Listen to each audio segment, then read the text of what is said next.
xài tay kia. Ông qua cái dài này chưa? Cái dài.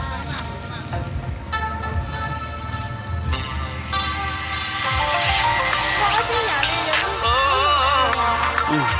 Nó còn.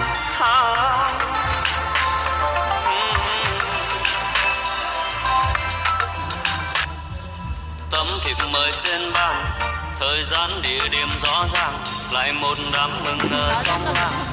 Ngõ tên bỗng dừng tay hoang mang, rồi ngày cưới rộn ràng khắp vùng. Ai cho chân này tới già trẻ đi cùng, nhiều ngày tháng giờ này tương cùng, mà lòng cay.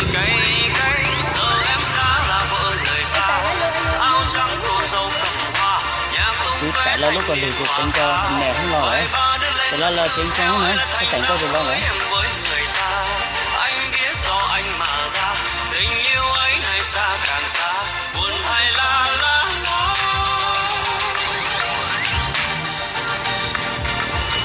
Buồn hay la la la. Nhưng mà cái tại đó lúc rồi tôi cứ cảnh câu để lù mà.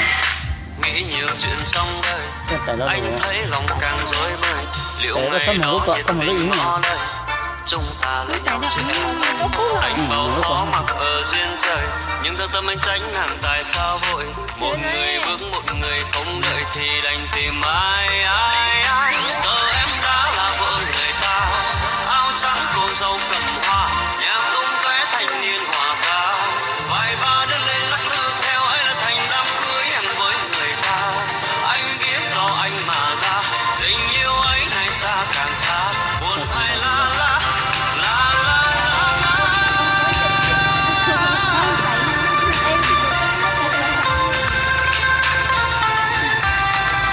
Buồn hay la la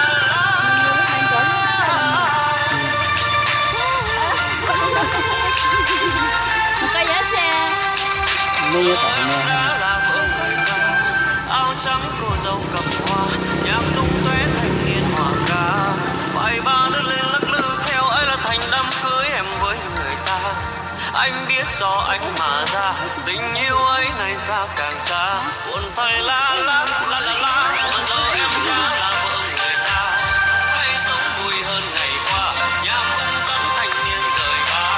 Còn năm sau tên lơ ngơ ấy là tàn lê cưới em theo người ta.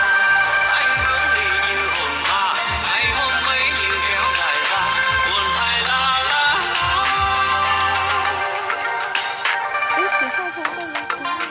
Buồn thay la la la la la la la la la.